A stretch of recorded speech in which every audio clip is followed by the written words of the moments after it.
जय माता की, जय श्री महाकाल सभी को। हाँ जी, तो हम नाथ संप्रदाय की उत्पत्ति कहाँ से हुई। तो पिछली वीडियो में मैंने आपको बताया कि नाथ संप्रदाय की शुरुआत भगवान शिव के अवतार आदिनाथ जी द्वारा हुई। तो आज बताते हैं कि आदिनाथ जी ने जिन्हें शिक्षा दी, यानी जो उनके परम शिष्य हुए, मत्स्येंद्र नाथ, जिन्हें मच्छिंद्र नाथ जी भी बोला जाता है, उनके बारे में बताते हैं। देखिए, मच्छिंद्र नाथ जी कौन है। तो देखिए, एक समय पर स्वामी कार्तिक यानी भगवान शिव के पुत्र ने कुलागम को एक समुद्र में फेंक दिया था। तो पहले तो आप ये जान लीजिए कुलागम क्या है। देखिए, आगम मतलब जो शाक्त यानी तंत्र पर आधारित जितने भी ज्ञान हैं उन्हें आगम कहा जाता है, और निगम यानी जो वेदों पर आधारित ज्ञान है उन्हें निगम कहा जाता है। एक लाइन आपने सुनी भी होगी, आगम निगम बखानी तुम शिव पटरानी, यानी जो आगम और निगम है भगवान शिव और भगवती द्वारा ही दिया गया है। आप यह भी कह सकते हैं, अगर मैं आपको एक लाइन में समझाऊं तो आप ये भी बोल सकते हैं कुलागम मतलब दैवीय तंत्र। जब दैवीय तंत्र को, क्योंकि आप सभी को पता है भगवान शिव ने ही तंत्र दिया है और महाशक्ति की आराधना तंत्र द्वारा करने का जो साधन हमें बताया वो भी भगवान शिव ने ही बताया है। तो जब दैवीय तंत्र को यानी कुलागम को जब कार्तिक जी ने समुद्र में डाल दिया तो उस कुलागम का अस्तित्व पूर्ण रूप से समाप्त हो गया। तो जैसा कि आपको पता है शिव शक्ति बिना अधूरे है। तो भगवान शिव ने शक्ति की खोज के लिए समुद्र में खुद छलांग लगाई। वो जो आगम था उसको एक मछली खा गई थी। वो आगम मछली के पेट में था। शिव जी ने उसे समुद्र में खूब खोजा।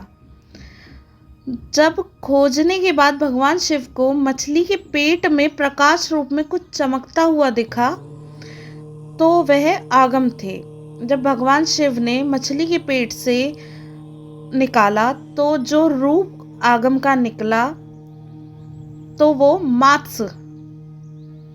मत्स्य यानी मच्छिंद्र नाथ जी कहलाए, जिन्हें मत्स्येंद्र नाथ जी भी बोला जाता है, पर आजकल सभी मच्छिंद्र नाथ जी बोलते हैं। देखिए, ये इनकी मच्छिंद्र नाथ जी की कहानियाँ नाथ संप्रदाय में काफ़ी अलग अलग हैं। मैं जो आपको बता रही हूँ वो मैं आपको एक ही बात बता रही हूँ, एक ही कहानी बता रही हूँ। इनकी कहानियाँ काफ़ी सारी है कि जब शिवजी ने पार्वती जी को जब ज्ञान दिया था तंत्र का, तब जाके भी जब शिवजी ने उन्हें जिस जगह पर ज्ञान दिया था और जब वो ज्ञान दे रहे थे वो ज्ञान किसी मछली ने सुन लिया था। तो उस बारे में भी बहुत सी कहानियां हैं, मैं जल्दी ही लेकर आऊंगी। पर ये जो कहानी मैंने आपको बताई है, पूरी कहानी ये थी कि जब भगवान शिव ने मछली के पेट से उन्हें निकाला आगम को, तो वो मत्स्य यानी मच्छिंद्र नाथ कहलाए। ठीक है। तो आदिनाथ जी ने अपने परम शिष्य मच्छिंद्र नाथ जी को सारा ज्ञान दिया और नाथ संप्रदाय को सभी तक पहुंचाया। देखिए, शास्त्रों में योग का जितना भी ज्ञान है वो नाथों द्वारा ही दिया गया है, क्योंकि योग के प्रवर्तक ही नाथ है। जैसा कि मैंने आपको पिछली वीडियो में बताया कि योग की शुरुआत ही आदिनाथ जी द्वारा की गई। तो जब योग का ज्ञान शास्त्रों में दिया गया तब मच्छिंद्र नाथ जी ने बताया कि यदि कोई महाशक्ति को जागृत करना चाहता है, महाशक्ति को जागृत करना यानी योग की प्राप्ति करना चाहता है, तो उसे 3 क्रिया करनी आवश्यक है जो शास्त्रों में दी गई है। कई व्यक्तियों ने पढ़ भी रखी होगी ये चीज़, और जिन्होंने नहीं पढ़ी मैं बता देती हूँ। 3 क्रिया करनी आवश्यक है, जो है मूलाधार बंध, उड्डयन बंध, जलंधर बंध। ये जो बंध है, इन्हें बंधन करके ही व्यक्ति अपनी कुंडलिनी शक्ति जागृत कर सकता है और महाशक्ति को प्राप्त कर सकता है। यह ज्ञान मच्छिंद्र नाथ जी द्वारा ही दिया गया है। और जितने भी साधु संत रहे, पूर्व में रहे या अभी भी है, तो जितने भी हैं नाथ संप्रदाय में हैं, चाहे किसी भी संप्रदाय में हो, ये ज्ञान योग का उन्हीं के द्वारा दिया गया कि कुंडलिनी शक्ति को अगर जागृत रखना है और महाशक्ति को अपने अंदर समाये रखना है, तो हमें इन 3 चक्रों पे बंधन लगाना आवश्यक है। क्योंकि जितनी भी शक्ति होगी वो अंदर ही समाहित रहेगी, तब जाके व्यक्ति योग को प्राप्त कर पाएगा।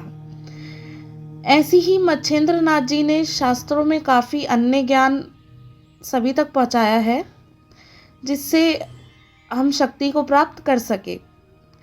मच्छिंद्र नाथ जी ने ही गुरु गोरखनाथ जी को दीक्षा दी थी। गुरु गोरखनाथ जी के जो गुरु है वो मच्छिंद्र नाथ जी ही है।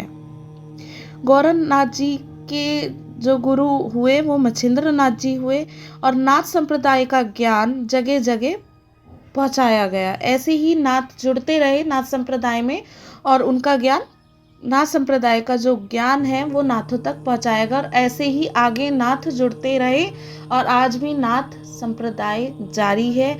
आज भी नाथ संप्रदाय में काफ़ी ऐसे नाथ हैं जो शाक्त को प्राप्त कर चुके हैं। काफ़ी ऐसे हमारे साधु संत हुए नाथ संप्रदाय में। देखिए, मच्छिंद्र नाथ जी ने कई शाबर मंत्र भी हमें दिए हैं, जो सिद्ध शाबर मंत्र रहे। आज भी उन मंत्रों का प्रयोग अगर सही विधि द्वारा व्यक्ति करता है तो उन मंत्रों की सिद्धि को कोई काट नहीं सकता है कभी भी।